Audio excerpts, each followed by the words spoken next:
ube pren 2 bulan ube bijeh lada, 4 bulan mesifut 4 bulan jut ke manusia, 5 bulan megrak jarau kaki, 6 bulan kameriji bulan Roma, 7 bulan mau balik-balik, 8 bulan temaji kisah, si kurang bulan di pintu arah, 10 bulan budak keluar. La ilaha illallah.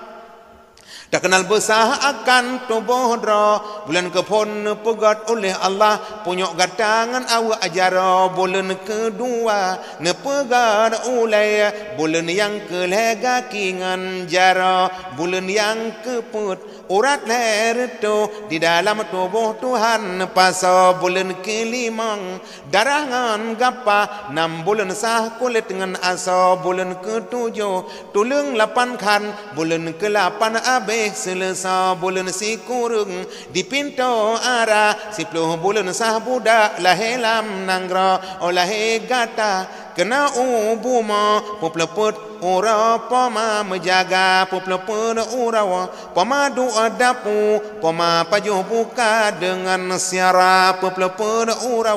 badan ke seum bate geregu dalam lungkik pa basabo jamo pama melit-lit basabo pijen pama menjaga osake degata, kenangan kede gata gepe ubat gemita oraya gata lam hai putih licet gepe kawen judo gemita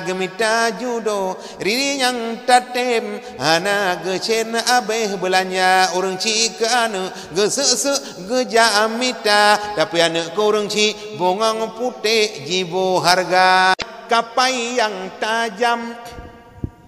Pelayaran lautan raya, Islam ke laya, iman ke tiang, ngataje merang nang rokal baka, syahadat ke kapai sembahyang ke asau, bukan komoda pelaya behtra, rukun heblah ke talo sao, sifat 20 ke labang ruda, gecok terpong dengan ceremen, ngelolo angin selatan daya, kapai besarat bepenuh asau, getiang tawa nang rokal baka, telah si ton urung megawa, telah si urau di pawang rusa, takalan pade ase gopuau, tanging bak jaro tiji si rusa, bek berat gaki, bek berat jaro, jauh tapuau yang tantamita, udip lamdonya benar 2 syawa, prote betro ibadah benar, miana menan sagayahan rugau, udip gertanyo di dalam donya, menencit teman ora duda, wate tawa nang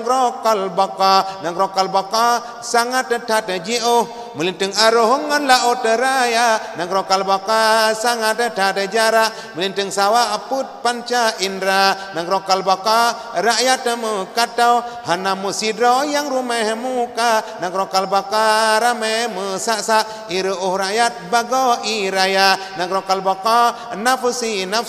hana puta uji hana sobela nyotan amal di dunia ini pasti nanti masuk neraka.